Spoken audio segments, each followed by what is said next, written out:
Acá estamos de vuelta después de la pausa y tenemos información resumida en placas, como ya saben, que tiene que ver con por contar en detalle qué es lo que supuestamente va a trabajarse o a tratarse en la próxima sesión. Digo supuestamente, pero no supuestamente porque estos temas los vamos a tratar supuestamente, sino porque todavía no hay una convocatoria oficial para esa sesión que está prevista para el martes. Sí, está convocada. Ya está convocada. Está convocada para el martes, incluye moratoria provisional y la historia digital clínica. Sí o sí hay sesión. No, qué bueno que cuento con ustedes. Bueno, ahora ya está. ¿Hay quórum o no hay sesión? Entonces no hay supuestamente nada. Sí. La sesión está convocada. Después veremos cómo se desarrolla. Y nos hicieron caso, Mary. Convocaron a la sesión con dos temas de acuerdo, supuestamente de acuerdo, uno por unanimidad y otro que tendría mayoría, y dejaron el resto.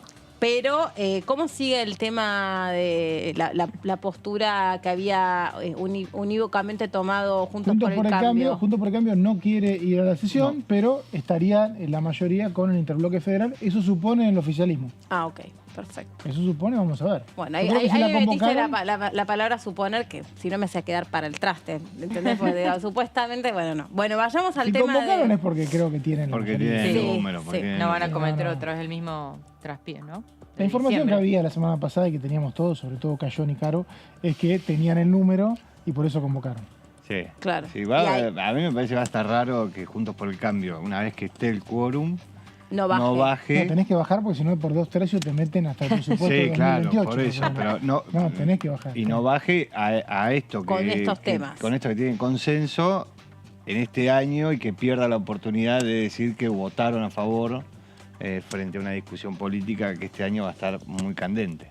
Bien, ya se va a sumar con nosotros Laurita Serra a la mesa para compartir este rato de esta primera edición de DTV, pero antes, Mauri, vamos con uno de los dos temas de la convocatoria del próximo martes, el que tiene unanimidad, que es el registro digital de historias clínicas, ni más ni menos que el registro de todos nuestros pasos por algún médico, médica, especialista, para que cuando tengamos que atendernos, quien nos reciba tenga toda nuestra información y no tenga que ir recolectando.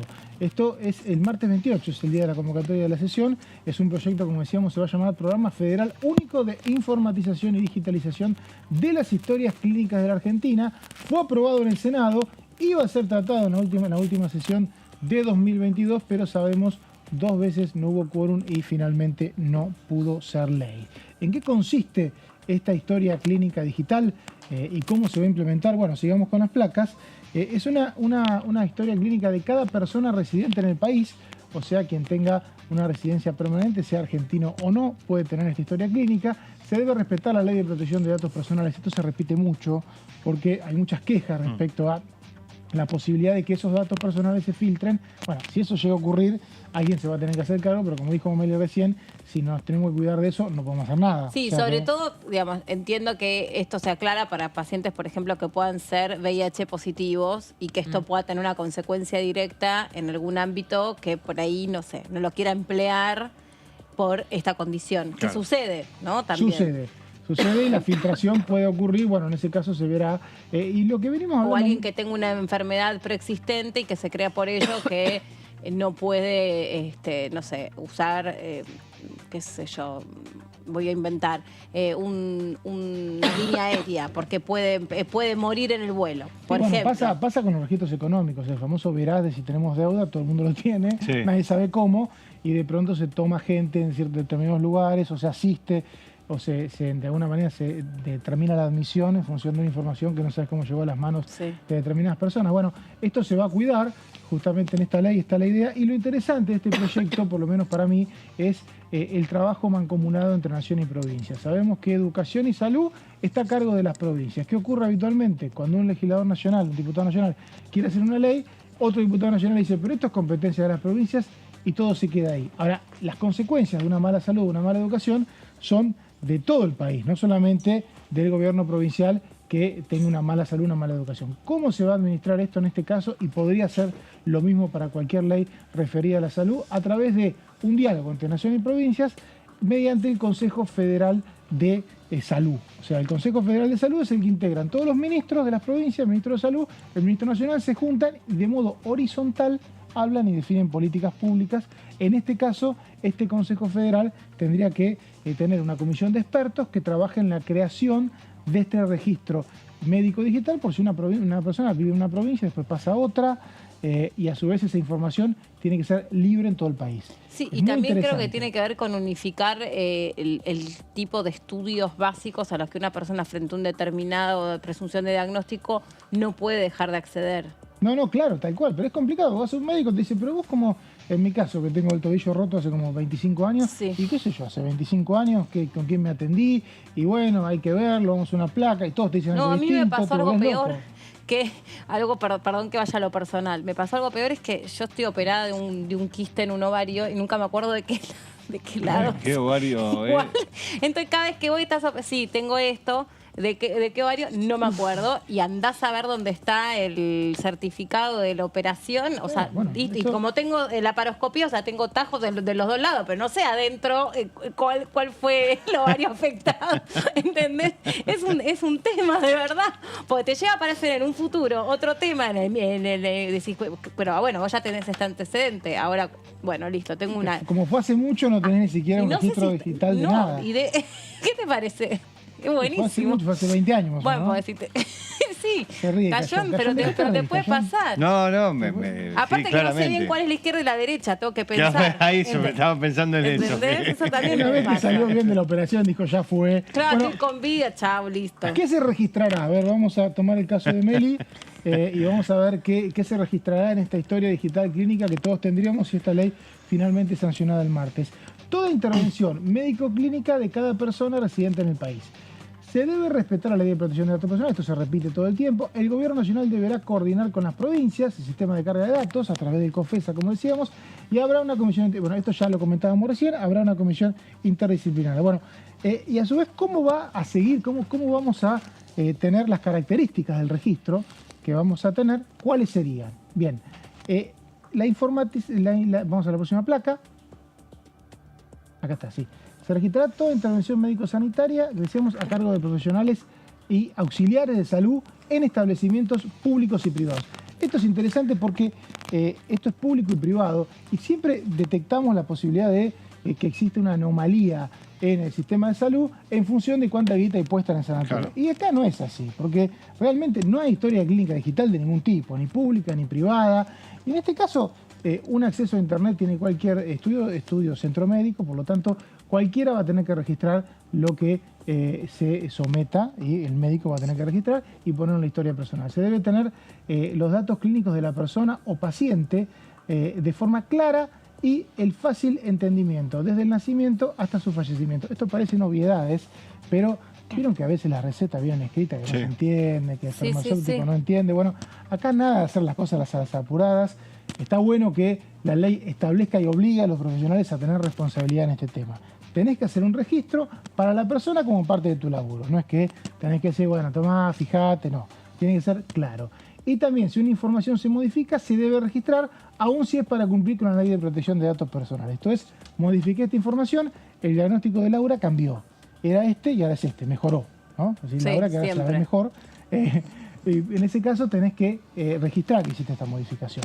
Esto siempre es interesante ponerlo porque por ahí pareciera que son cuestiones de forma, pero es importante que se respete. Bueno, también las características del registro, cómo va a ser, bueno, cómo la información, el paciente, digamos, el paciente titular de los datos tiene derecho a conocer la información clínica electrónica que contendrá los consentimientos informados. También, bueno, parece que no es exactamente lo que la estamos información pasando. debe ser confidencial y con condiciones de seguridad, integridad. Exacto, bueno, la información debe ser, acá estamos, la información debe ser confidencial y con condiciones de seguridad, integridad, autenticidad, confiabilidad, exactitud, inteligibilidad, conservación, disponibilidad, acceso y trazabilidad. Así tiene que ser la información. Volvemos a que estos lugares parecen obvios, comunes, pero nadie puede llegar a hacerse el distraído. También deben garantizarse los mecanismos informáticos para la autenticación de personas, agentes, profesionales y auxiliares de salud y debe ser de libre acceso y seguimiento de forma del paciente, ¿no? El paciente tiene que tener acceso a el registro. Acá sí vamos por las características del registro, debe contemplar la recuperación de archivos y la perdurabilidad de la información. debe ser auditable, pasible de ser inspeccionado por las autoridades correspondientes y debe tener la documentación, como decíamos recién, auténtica, válida y admisible como medio probatorio. Claro, esto para los juicios de mala praxis va a ser sustancial. Sí, aparte imagínate no solo los juicios de mala praxis, sino que todo lo que tiene que ver con los seguros laborales, los juicios laborales y todo eso. Bueno, digo, sí, está dentro de lo que, digamos, dentro de la misma órbita, ¿no? Porque... No, sí, pero digo que los juicios de mala praxis son en relación a lo que son los juicios laborales por el tema de alguien que se lastimó trabajando. Accidentes de trabajo. O lo que sea. Los juicios laborales son muchísimos. Exacto, exacto. Hay un negocio también detrás de esto y también, por otra parte, hay una garantía por parte del trabajador. O sea, las dos cosas. El derecho del paciente me quedaba, que es los derechos que vamos a tener como pacientes para... Perdón, te interrumpo. Me acuerdo en el caso sobre todo de las terribles, los asesinatos en la clínica neonatal de Córdoba, ¿se acuerdan? Ahí, ¿qué pasó con la gran mayoría de las madres? Primero que obviamente se trató de una asesina serial, bueno, luego se supo que era una enfermera y demás, pero al principio cuando a los padres, en muchos casos primerizos, les acercaban los primeros exámenes de laboratorio, se acuerdan que todos habían tenido como un exceso de potasio y no sé qué otra cuestión, que obviamente había sido suministrada a propósito por inyecciones en las plantas de los pies de los bebés, pero las madres no sabían, o sea, si eso era normal, si eso no era normal, a qué estudios tenían que acceder, como la información no estaba unificada, todas creyeron que les pasaban a ellas y que había sido una desgracia. Claro. Luego después se supo que obviamente era una criminal que estaba detrás de todo esto y que había planificado todo, pero en ese caso, como los bebés en muchos casos habían muerto y no se había reunido toda la información, tampoco había demasiado registro de cómo había nacido, cuál había sido ese primer examen de laboratorio, cuál había sido el resultado de la autopsia. Por eso también eso va a quedar incorporado. Toda la historia desde que nace hasta que se muere. Hasta que se muere. Entonces ahí vos también podés reunir información muy rápida y decir, bueno, todo esto tiene una lógica, tiene un sentido de ser. Y además que haya una autoridad que pueda venir a supervisar, de repente, abrir esos registros y bueno, ¿qué está pasando en este lugar? ¿Por qué se murieron tantos pacientes? No, tal cual. Y el tema que actúa el Consejo Federal de Salud significa que si va de una provincia a otra, los ministros hablen entre ellos de ese tema. Y lo otro es lo que nadie diga, no, bueno. Y lo otro es lo que decís vos, que si, por ejemplo, no sé, vos trabajás en una fábrica o estás expuesto a determinada cuestión y de repente vos podés culpar a esa fábrica de haberte generado un daño en tu salud, ahora sí, se demuestra que vos tenías esos problemas de salud previos a entrar a trabajar en esa fábrica, se desactiva ese juicio laboral. Tal cual. Pensémoslo también de algo desde lo más simple, digo, cuando empieza la historia clínica de los chicos, que los chicos van viendo pediatras y van viendo diferentes médicos y los padres, las madres tienen que ir visitando a los médicos con los papeles, los resultados de los exámenes anteriores, lo que sea, digo, esto facilita mucho la vida cotidiana, digo. Sí. Pensémoslo ahora que hablar las vacunas, muchas veces pasa que vos lo llevas a tu chico, te lo anotan a la libretita, bueno, yo guardo la libretita, después y se le puso la vacuna y bueno, pero a ver, está bueno tener un registro de cada chico con las vacunas que se puso, sobre todo los que están en edad escolar, los que tienen que arrancar un año nuevo y que, bueno, necesitan de toda esa documentación para arrancar. Muchas veces los padres no la tienen. Miraron eso de la edad escolar, que tienen que arrancar un año nuevo. Ahora que hay un problema respecto a los aptos médicos, que no hay pediatras, entonces hay un problema de los aptos médicos. Un pediatra que tiene que hacer un apto médico de un chico, ya tiene los datos del apto médico del año anterior, de qué fue que le hicieron, qué no le hicieron, qué tuvo y qué no tuvo. Aparte que te olvidás. Parte de ese lugar. Sí, es que aparte no puede atrasar nuestro sistema de salud en este sentido y es que todo se esté resumido en papelitas o en cosas que uno además archiva. ¿Cuántos años archivas en tu casa la radiografía del tobillo? ¿Cuántos años? Yo te repodría, yo después las termino tirando, las guardo para poder entrar ¿viste que puedes entrar con una radiografía a las propiedades? Estás contando un delito. Estoy contando un delito. No, digo, como para que quede claro. Digo. Sí, es apologético, pero bueno, lo estoy contando. Pero yo termino tirando todo. No sabe cuál es la izquierda o la derecha, pero sí sabe cómo abrir una puerta con una radiografía. Claramente. Otra cosa que me pasó, que te vas a reír, me hizo acordar Laura. No me acordaba cuántas dosis de la vacuna contra el COVID me había dado. Claro. Y aparte, yo estaba segura que me había dado ya las 4 dosis, pero en mi Argentina me aparecían 3. Y yo decía, pero yo me di 4. ¿A dónde encontré el papelito donde me había dado y las 4 claramente dosis? te pusiste a discutir con algo inanimado y dijiste, yo tengo Con el razón, bot. ¿no? No, y Claro. después, milagrosamente, no sé, cerré la aplicación, la volví a abrir y me aparecieron las 4 dosis. Bueno, pero fíjate Se dio que por vencida la aplicación. Sí, Dijo, ¿sabes qué? señora, tiene Basta. razón. Se dio 4 dosis, no apelaste al moleste registro más. digital. Bueno, un registro digital de cada cosa que nos pasó podríamos tener. Sí, yo podría tener las viejas resonancias que tengo del tobillo, que me acuerdo los diagnósticos, los informes, se los digo a los traumatólogos, me dicen, mirá, la tenés, ¿no? Hace 10 años, 15 años. Claro, qué sé yo. Claro. Y Estaría aparte con todo otra archivado. tecnología también. Hoy por hoy, en general, todos los estudios te lo mandan por mail. Ya no existe que los vayas a retirar y no sé qué. No, en no, general. tal cual, por eso. Bueno, Sí. todo esto, habría también derechos al paciente. Esto es porque es el mayor lío que se arma con estas leyes donde se promueve información, pero como viene diciendo Meli en este programa, si tenemos que estar, si tenemos miedo de la filtración, si tenemos miedo del hackeo de datos, no podemos hacer nada, No, porque obvio. todo es digital. Por eso hay muchos bancos, hay muchas entidades financieras en general que retrasan la tecnología y no sofistican mucho su software porque se puede hackear cuanto más nuevo es. Entonces, bueno, sabemos que el teléfono de segunda generación no se puede escuchar, no se puede hackear, digamos, por eso Yo te en voy a muchos decir casos, que yo lo escucho. de segunda generación, bueno, no es de segunda generación. No, es verdad. Bueno, si queremos podemos llegar a hacer eso para cuidarnos, pero de ahí a no tener nada digitalizado es grave. Bueno, el paciente, como decíamos, va a tener su derecho, es titular de los datos, tiene derecho a conocer la información en la historia clínica electrónica que contendrá, y acá se aclara bien que va a contener la historia clínica, los consentimientos informados, las hojas de indicaciones médicas y o profesionales, Bueno, las eso de los planillas de consentimientos enfermería. informados es para los estudios o cirugías medianamente invasivos. Claro, totalmente. Los protocolos quirúrgicos, por ejemplo, si tú tuviste un quiste un ovario, puedes saber de qué lado es, en caso que te hayas olvidado. Esto está incluido también Yo creo en que no lo voy a este saber proyecto nunca, de ley. También las prescripciones dietarias, si alguna vez te hicieron hacer dieta por una cuestión de salud. Y los estudios y prácticas realizadas, rechazadas o abandonadas. Y en caso de incapacidad del paciente o imposibilidad de comprender la información a causa de su estado físico o psíquico, la misma debe ser brindada por su representante legal o derechohabiente. Esto es, una persona que tiene una discapacidad, la información la tienen que brindar los padres, pero también tiene que tener una historia clínica, porque justamente también la necesita. Quizás la necesite más que el resto. Además, Por lo tanto, yo esto está incluido. pensaba sobre lo que decía recién el diputado Zapata del hackeo, de las claves y demás. A ver, pudimos tener sesiones online, virtuales, con un dispositivo que mostró ser seguro. Digamos, si vos querés, también podés legislar en ese sentido y modernizarte para que, si eventualmente hay algún tipo de crimen digital, puedas responder con legislación moderna, ¿no? Que me parece que también es como otra deuda pendiente. Claro. ¿Qué tal, Laura? ¿Estás bien?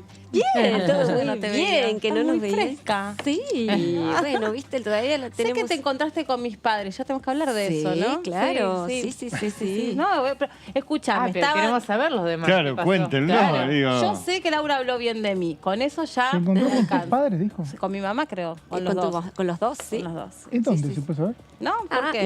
no. No se puede saber. En lugar de Bueno, ya me veraneo. contaste una parte y tengo que averiguarlo. El lugar de veraneo que no era Miami. No era Miami. No era No, Miami. era más cerca, igual ella contó dónde estaba, así que Ah, ya me listo, ahí imagino. entonces, ahí, sí. No, fue un lindo encuentro, muy lindo encuentro. ¿Qué Así que cuentan bueno. de Meli? A ver. Pero ¿Eh? que ¿Qué cuentan de ella, Meli? pará, porque fue mi madre que te reconoció. Sí. Ah. Epa, ojo. Ojo, que la Ojo madre al de Meli piojo. mira el programa. Sí, le sigue la carrera. No, la mira Laura. No sé si mira el programa. Ya sabía quién era Laura. Eso habla bien de Laura, no del programa.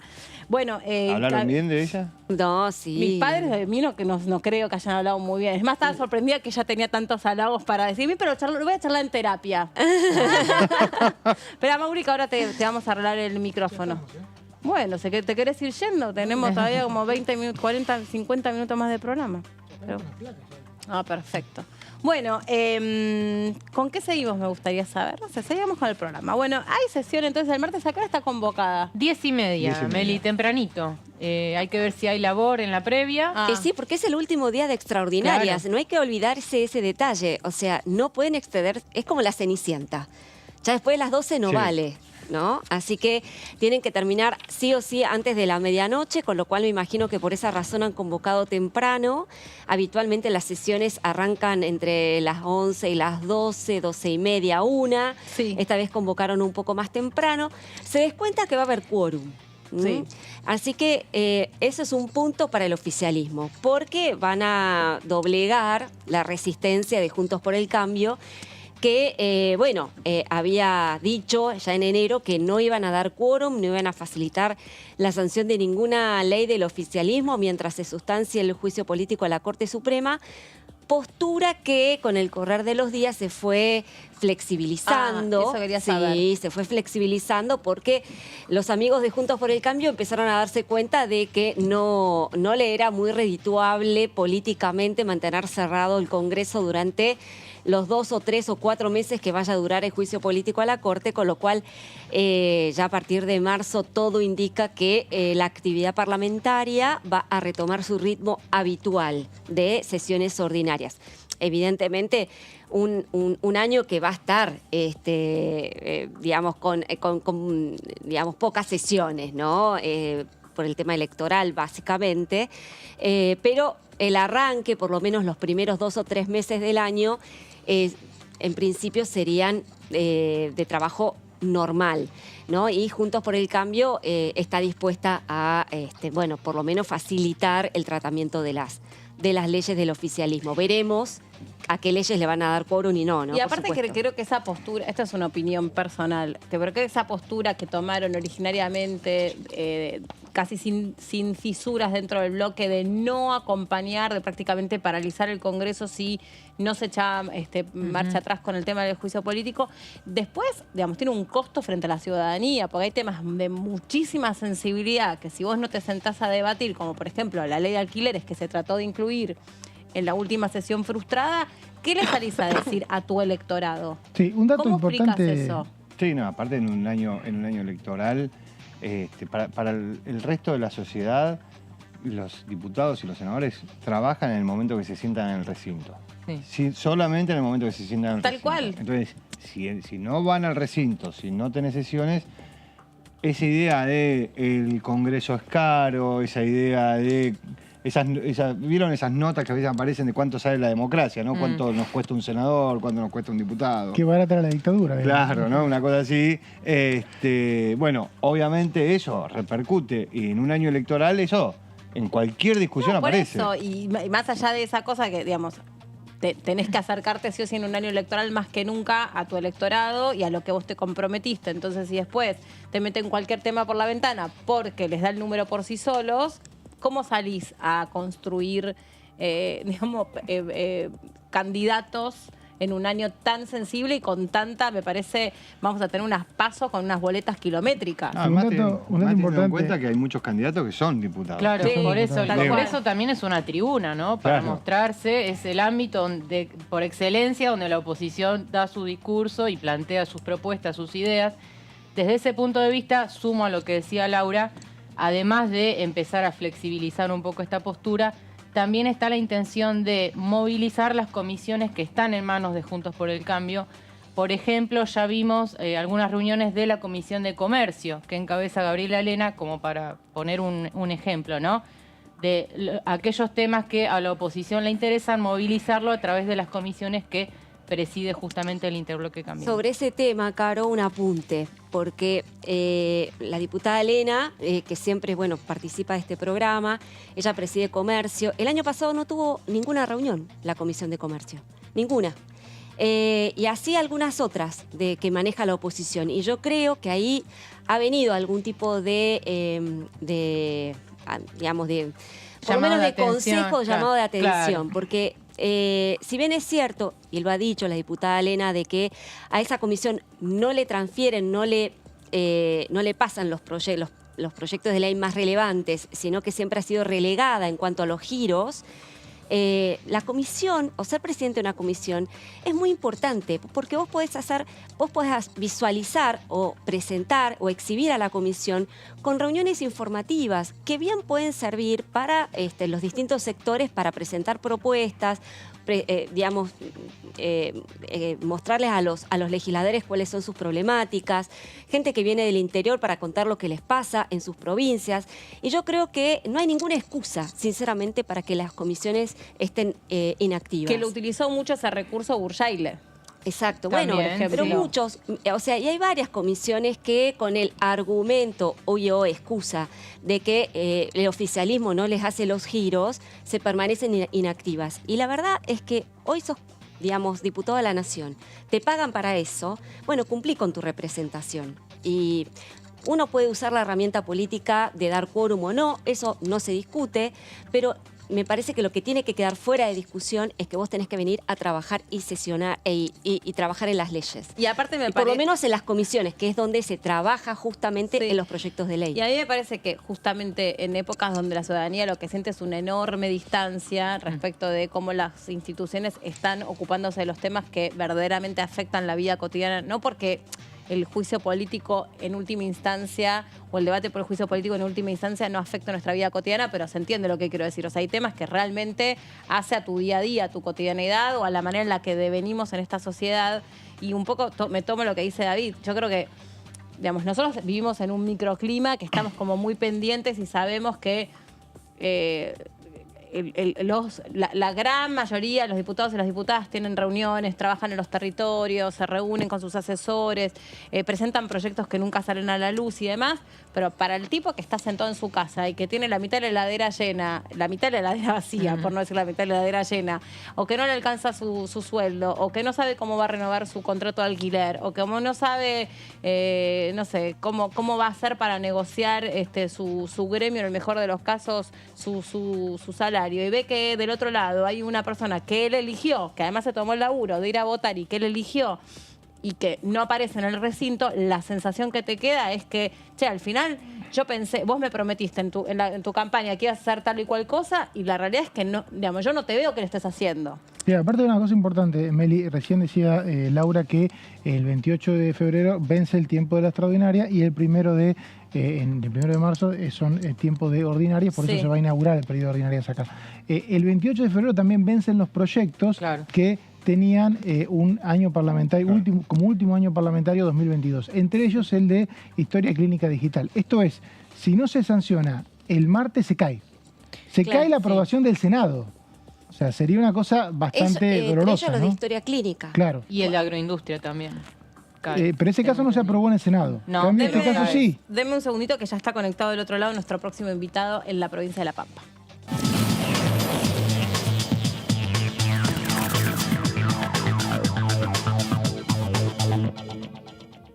El diputado Maqueira, que está conectado con nosotros. ¿Cómo le va? Buenas tardes, diputado. Bien, muy bien, ¿cómo están ustedes? Bien, recién justo hablábamos del proyecto que está incluido en la próxima sesión citada para el martes de la semana que viene, que es Historias Clínicas, y me parece que hace directamente a otro tema presentado por usted que tiene que ver con la ley Lucio. Recién hacíamos relación que qué valor va a tener esto de la digitalización de las historias clínicas para casos como el que fue el caso de Lucio Dupuy o tantos otros, ¿no? El valor que tiene este proyecto. Sí, por supuesto. A ver, en cada provincia debería ya estar funcionando la historia clínica digital, por supuesto en materia federal, pero bien hacemos en la Cámara de Diputados Nacional en también poder instaurar este sistema para que en cualquier guardia de cualquier punto del país uno pueda, cualquier guardia o hospital, ¿no?, chequear su historia clínica, ¿no? Que es un sistema que el médico pueda ver si uno de repente no se encuentra en su provincia o si uno reside en otra provincia, que tengamos un sistema unificado, creo que es central, para casos como el que planteaba recién de Lucio, de poder quizás alertarnos de un abuso en un niño que entra 5 o 6 veces a una guardia distinta porque quien le pega o quien abusa de él lo lleva a distintos lados. Bueno, bienvenido sea que podamos tener ese sistema unificado. ¿Qué cree que va a pasar con la próxima sesión? Porque el oficialismo asegura que le da el número para construir el quórum. Bueno, la agenda del Congreso siempre la maneja el oficialismo, digamos, siempre fue costumbre de la Cámara, sobre todo cuando es quien más diputados tiene, esto siempre fue así, y la oposición en muchos casos, cuando hay proyectos consensuados, por supuesto se debate, se acompaña, no se acompaña. Cuando no hay proyectos consensuados es el oficialismo quien tiene que poder conseguir el quórum. Es la costumbre en nuestra Cámara y también la de senadores. Y llegado al quórum son debates que por supuesto hay que dar y nosotros también plantearemos nuestras objeciones a cada uno de los temas que se planteen, y algunos acompañaremos y otros no, pero en este caso creo que son sesiones que está buena que tengan consenso y acuerdo, como lo fue en su momento el año pasado lo de la ley Lucio, que también está muy cerca de aprobarse en el Senado. Hay una posibilidad de que sea esta semana, ojalá así sea, sino que pase a las sesiones ordinarias y que en marzo tengamos aprobado también ese proyecto. Sí. Diputado, Mauricio Cantando lo saluda. Justamente le quería preguntar por la ley Lucio. Usted, en homenaje a Lucio Dupuy, el chico de 5 años fallecido después de los maltratos de la madre y la pareja, fijó esta ley, o sea, presentó este proyecto de ley que fue aprobado el año pasado y ahora sería sancionado, dicen en el Senado, esta semana. Todavía no está la convocatoria, pero por lo menos hay versiones de que así será. ¿En qué cambiaría con esta ley para que evitar casos parecidos como el de Lucio? Bueno, se suman 3 herramientas fundamentales a nuestra vasta legislación de derechos, de la protección de los derechos de nuestros niños.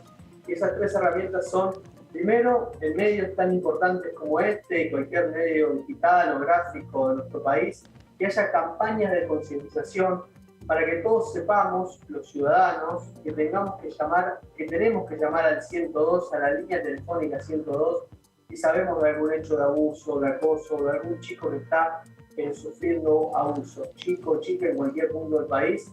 Es importante que haya campañas de concientización en medios para que todos podamos ser parte de la solución. Pero también plantea otras 2 herramientas para todos los trabajadores que están vinculados con los chicos, de la salud, de la educación, un médico, un docente, pero también de la fuerza de seguridad o de la justicia, para que tengan capacitación en lo que son las alertas tempranas que un chico demuestra o nos permiten inferir que está siendo víctima de abuso, como un cambio en el comportamiento o en la forma de actuar.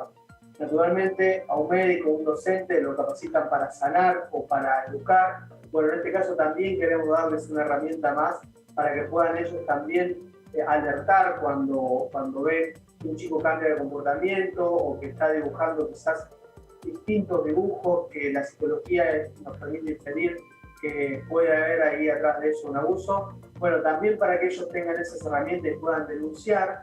Y la tercera herramienta va relacionada a la denuncia, que es la reserva de identidad para esos trabajadores de la salud, de la educación, de la justicia o cualquier trabajador relacionado con la niñez, porque muchas veces hay temor a hacer esa denuncia, porque luego un padre o una madre va a la escuela o a la guardia y agrede a ese docente que denunció que su hijo venía golpeado. Una consulta sobre esto que está explicando, ¿no? Porque en el caso de Lucio Dupuy, por ejemplo, quedó claro que Lucio dio alertas distintas, no solo físicos, sino también del orden de lo psicológico y de lo emocional, que efectivamente él estaba siendo claramente víctima de abuso sexual, por ejemplo, con dibujos que hizo en los días que iba al colegio. Pero ahí, un docente, hoy por hoy, por ejemplo, en la provincia de La Pampa, ¿realmente no tiene las herramientas para detectar el abuso o no quisieron detectar el abuso o no se quisieron involucrar, por ejemplo, porque no existía la reserva de identidad? Bueno, por supuesto, todos esos análisis de la justicia y posiblemente haya más responsables, más allá de la madre y su pareja, pero en La Pampa o en cualquier parte del país, hoy no cuentan con esas herramientas que la psicología es un poco la que nos indica cuáles son esos cambios de comportamiento. Por eso queremos darles esta capacitación y que no haya ninguna excusa de no me di cuenta, no lo vi, porque también el miedo existe al denunciar. Por eso también lo de la reserva de identidad. En la misma escuela que iba Lucio, 5 meses después de este hecho, una docente denunció que un chico venía golpeado a la escuela y al otro día fue la madre a esa escuela a golpear a la docente. Y esto no puede pasar, no se puede enterar la madre golpeadora o el padre golpeador, independientemente del caso, quién es el que denuncia. Entonces, por eso queremos reforzar esa capacitación. Y lo mismo con el sistema de salud, que en este caso fue mucho más grave, porque Lucio entró 5 veces a distintas guardias, pero algunas se repetían, y ahí nunca se alertó que esos golpes, ese traumatismo no era porque se caía de la bicicleta, sino porque en su casa le pegaba. Ahora, diputado, en esto de resguardar los datos de la persona que denuncia, no entra como un denunciante anónimo, sino que simplemente se resguardan los datos. Como si fuera un testigo protegido. Exactamente, es como un dispositivo protegido. Hay distintas formas de poder llevar adelante y cada provincia lo tendrá que hacer esta forma de reserva de identidad. En algunas provincias ya lo aplican, no siendo el docente que radica formalmente la denuncia, sino siendo la institución, la escuela o la coordinación de la escuela. En otras provincias no. Y no es anónima la denuncia porque el docente está obligado a denunciar si se da cuenta que hay un chico que está viniendo golpeado a la escuela. Lo mismo el médico, ¿no? Todo el personal, digamos, que trabaja con INIEC por la ley 26.067 está obligado a denunciar. Ahora, si nosotros hacíamos la denuncia anónima, no podíamos corroborar después que ese docente estaba haciendo su trabajo. Por eso planteamos la reserva de identidad, para que se resguarde su identidad, pero si hay cualquier investigación, bueno, se pueda saber que el docente hizo su trabajo y denunció que un chico venía abusado o golpeado después. Diputado, ¿qué tal? Carolina Ramos lo saluda. Me quedó una consulta pendiente sobre Ley Lucio también. Usted decía que probablemente el Senado apruebe el proyecto estos días. ¿Tiene alguna información más precisa respecto de posibilidad de sesión, de aprobación de esa ley?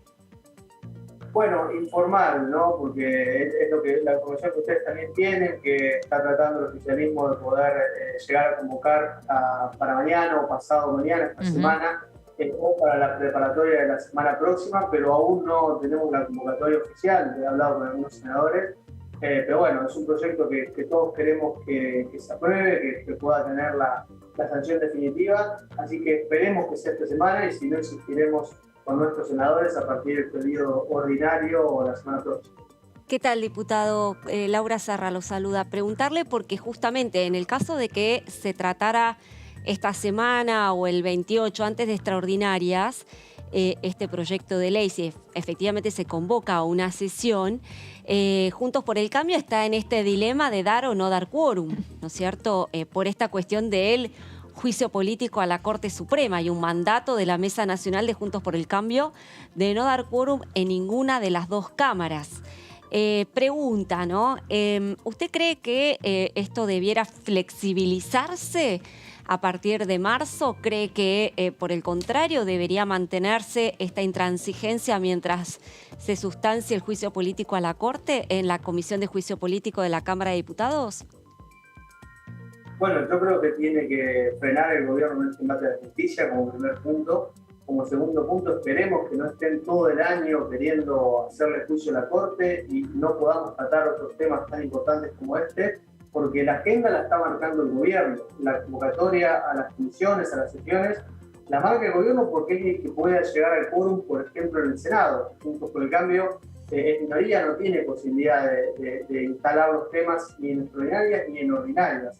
Ahora, por supuesto que la oposición va a plantarse en ese sentido con el no al juicio de la Corte Suprema y abogamos porque podamos tratar también otros temas como Ley Lucio, alcohol cero, en un funcionamiento normal del Congreso, en un funcionamiento ordinario y que no pase solo por la agenda que tiene el gobierno, que, bueno, decía recién, no está netamente abocado al tema del juicio de la Corte y no a otras iniciativas que también están esperando la sanción definitiva de la ley. Le quiero preguntar, porque usted forma parte de la Comisión de Agricultura y Ganadería y hay una especie de alerta o de preocupación, para decirlo correctamente, sobre la cuestión de la gripe aviar, la cantidad de casos registrados. Hoy el ministro de Economía aclaró que no hay riesgo para la población. Bueno, quiero saber si, no sé, desde algún sector cercano a la producción aviar manifestó preocupación, están pidiendo algún tipo de amparo por parte de, no sé, exenciones impositivas o alguna cuestión de esta naturaleza. Bueno, aún no ha llegado, y esperemos que no llegue, ¿no?, a la producción de la gripe A, porque es una cuestión sanitaria muy preocupante, ¿no? Sí. Como puede ser la ganadería lactosa, que hubo algún caso en Brasil, que comercialmente uno puede decir, bueno, beneficia a la Argentina porque vamos a poder, o va a haber más demanda de China en poder ubicar la carne que nosotros producimos, pero nunca es bueno esos brotes, en este caso la ganadería, que produce mucho más grande que aviar, ¿no?, que en este caso de la gripe aviar. Pero bueno, hoy seguía bien la conferencia, algunas notas que dio el secretario de Bailo. Agricultura. Sí, lo escuché. Sí. en cuenta que, bueno, que aún no ha pasado mayores, pero creo que hay que tener mucho cuidado porque, bueno, son epidemias que después pueden producir una gran complicación en toda la producción, pero también en la población. Es solo algunos casos por ahora, esperemos que no se propague. Y si se hace, hay que tomar medidas al respecto, porque, bueno, peligran no solo la población, sino también la economía de muchas provincias y compromisos comerciales con otros países. Claro. En la... Claro. Diputado, lo llevo al terreno personal, fue protagonista de la primera fecha electoral del año, con una derrota en la interna de Juntos por el Cambio de La Pampa en manos de la UCR. ¿Qué conclusión saca de ese Está recontento día? con la pregunta que le estás haciendo al diputado. No, pero por favor, está muy bien. Tuvimos una interna abierta, la primera del año, hace ya una semana y unos días. Bueno, por supuesto, en algunas internas me ha tocado ganar, en el 2017 y en el 2021. En esta no me tocó ganar, pero lo bueno es que Juntos por el Cambio pudo definir su candidato, que es Martín Berongaray, también un colega de la Cámara, que va a ser nuestro candidato a gobernador. Así que acompañaremos, por supuesto, a él y a muchos candidatos intendentes, tanto del PRO como del radicalismo, que enfrentarán al oficialismo el 14 de mayo en La Pampa. Ahora, diputado, respecto de eso, teniendo en cuenta que el radicalismo y el PRO se están disputando las candidaturas en muchos distritos, ¿cuál es el primer análisis que hace desde el PRO respecto de qué fue lo que les pasó, que el PRO, que venía imponiéndose en todos los distritos, bueno, en la primera elección perdió no el candidato, sino el PRO perdió en la primera elección? ¿Qué análisis hacen de eso?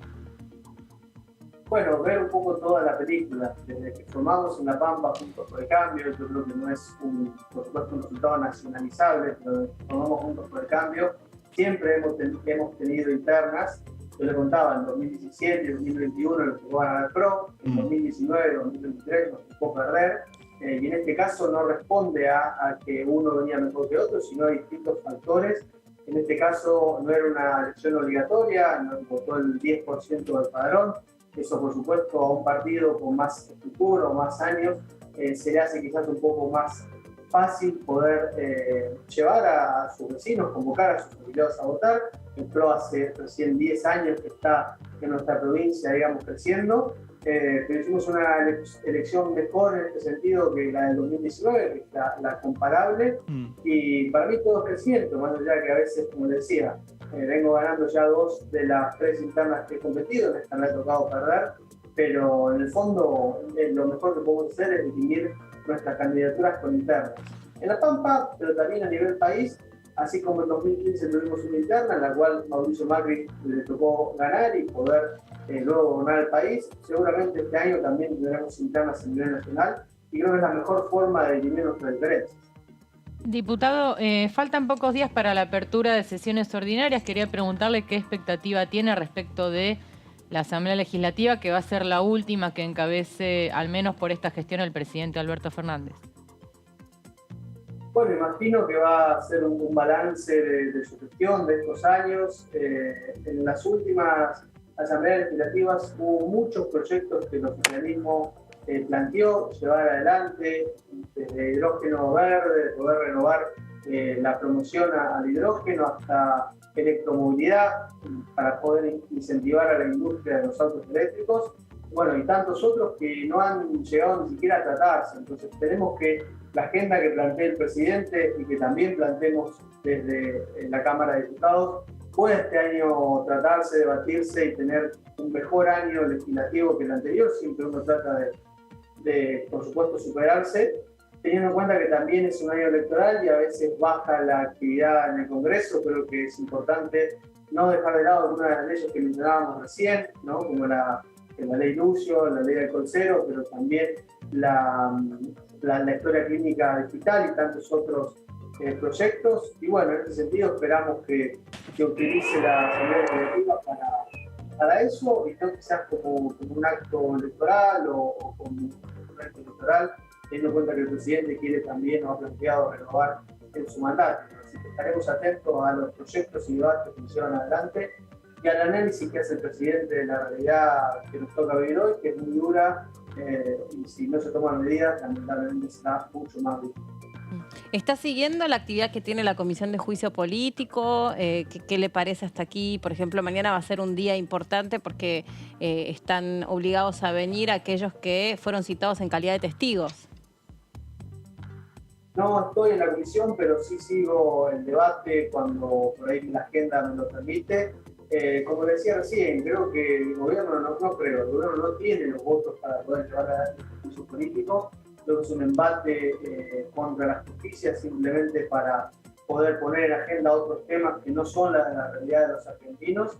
Y creo que hay que concentrar las fuerzas en el Congreso en poder sancionar las leyes importantes para el día a día de todos los argentinos. No estoy diciendo con esto que no significa que el juicio de la Corte no sea importante, que para nosotros en ese sentido es defender la separación, la división de poderes.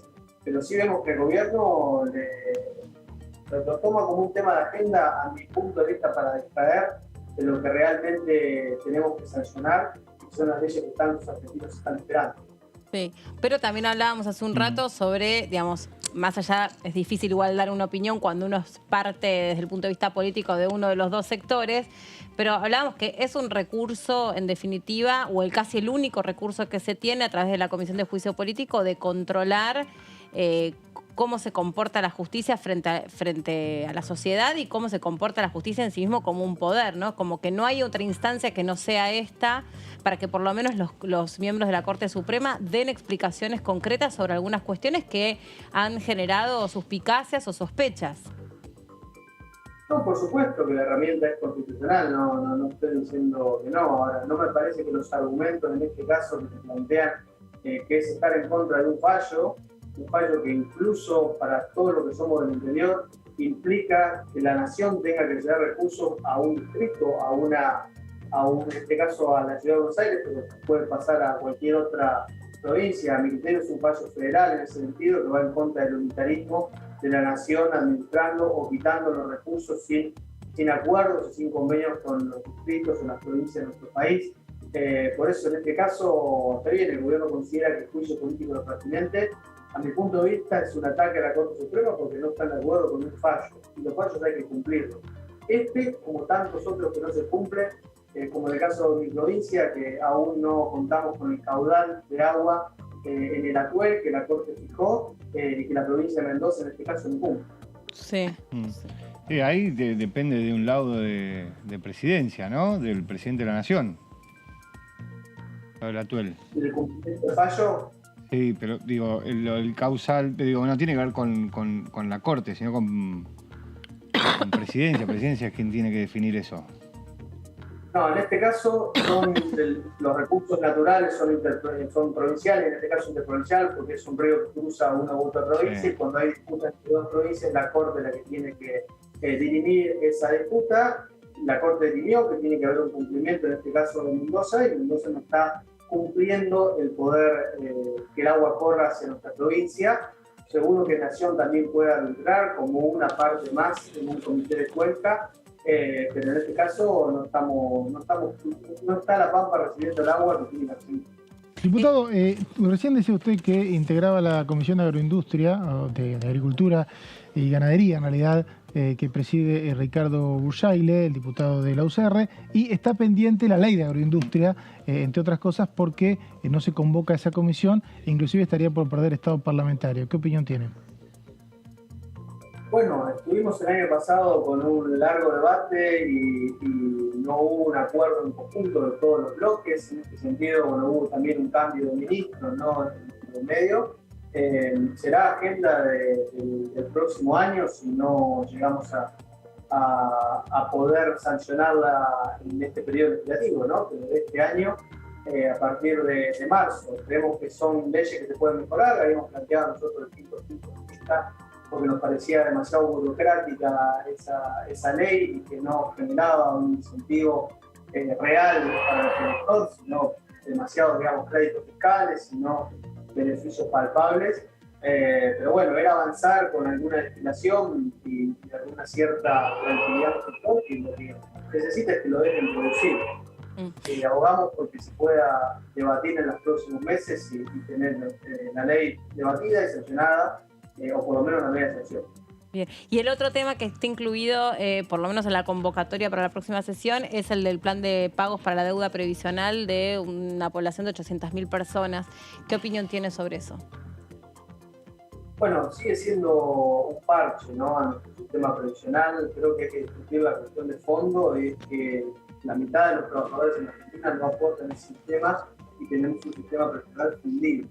Había ya herramientas que se podían complementar, como la QAM, permitiéndole a una persona que aportó algunos años de su vida poder tener una QAM con un esfuerzo mayor, pero en el fondo tenemos que discutir el sistema previsional en su conjunto, porque por supuesto que hay un montón de gente que se está pudiendo jubilar y tenemos que avanzar en una solución transporte.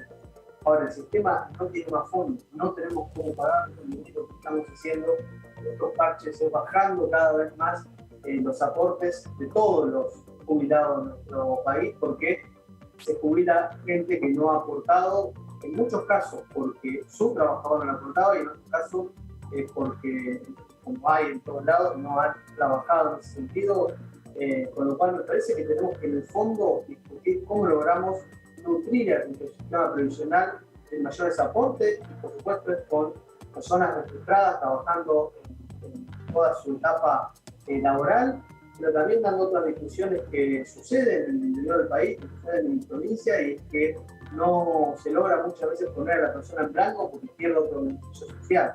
Entonces ahí también hay un debate que dar de cómo incentivamos a la cultura del trabajo, que eso también ayudaría a poder tener un sistema profesional mucho más nutrido. Bien. Diputado, gracias por este contacto con nosotros, muy amable. Por favor, muchas gracias a ustedes y bueno, un saludo al estudio y a la audiencia. Gracias. ¿Para cuándo está citada supuestamente la sesión? El martes en el está Senado? citada. No, ya está en el Senado. En el Senado no Mañana. hay sesión citada todavía. No hay No, sesión. está citada, pero la idea es que sea mañana a las 11 de la mañana. A las 11 en realidad está citada la preparatoria para elegir autoridades. Se supone que después está la sesión del Senado con dos temas, la ley de alcoholemia 0, para que sea sancionado, y también la ley Lucio.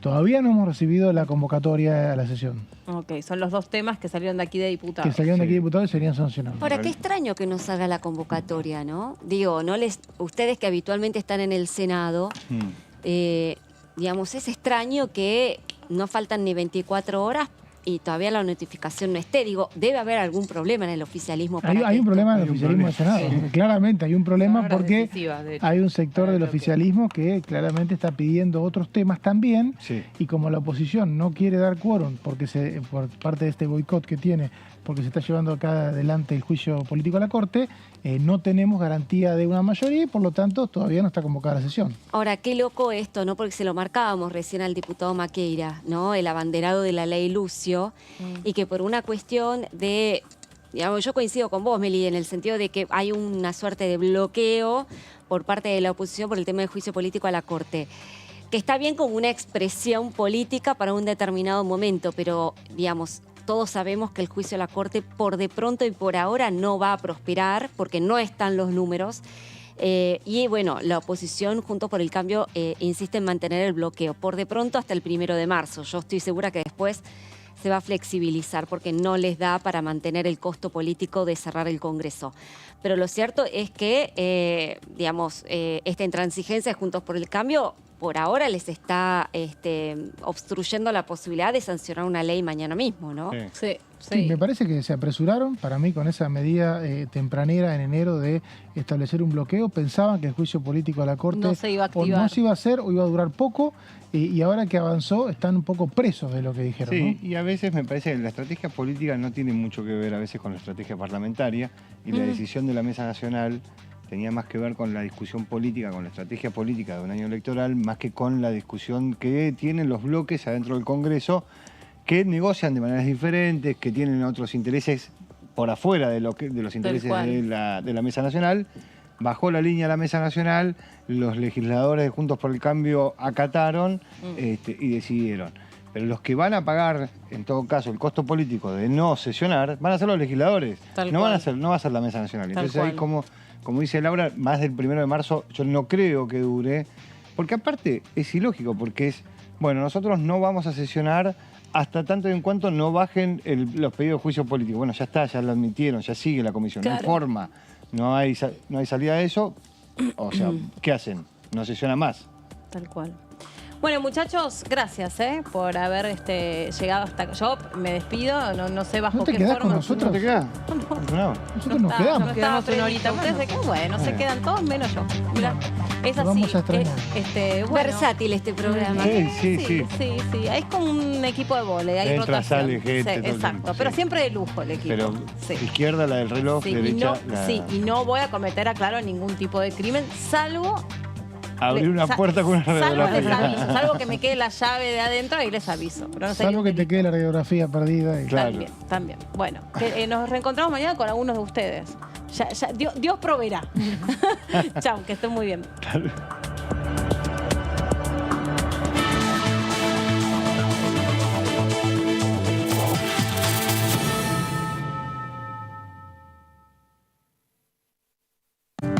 Cuidemos el ambiente.